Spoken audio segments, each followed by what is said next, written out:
শুধু একটি পত্রিকাই নয়, আমি মনে করি এটি একটি শক্তিশালী গণমাধ্যম এবং সাংঘর তৃতীয় বর্ষে পদার্পণের সুন্দরী ক্ষণে সাংঘ পরিবারের প্রতিটি সদস্য এবং কলাকুশলী সবাইকে অনেক অনেক প্রীতি এবং শুভেচ্ছা।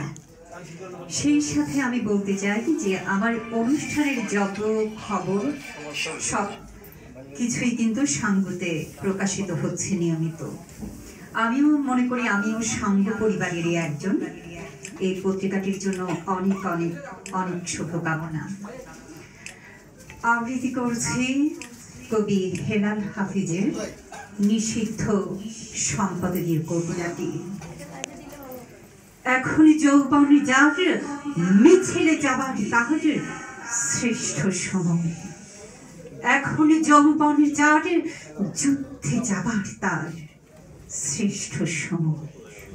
মিছিলের সব হাত কণ্ঠ পা এক নয়, সেখানে সংসারী থাকে, সংসারী বিরাটি থাকে।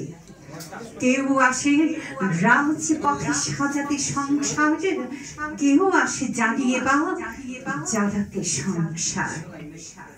শাশ্বত শান্তির যারা, তারাও যুদ্ধে আসে, অবশ্য আসতে হয় মাঝে মধ্যে অস্তিত্বের প্রকার আহ্বানে।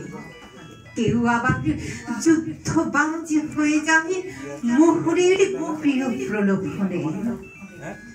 কোন কোন প্রেম আছে, কোন কোন প্রেম আছে প্রেমিককে খুনি হতে হয়। কেউ যদি ভালোবেসে খুনি হতে চান তবে তাই হয়ে যান।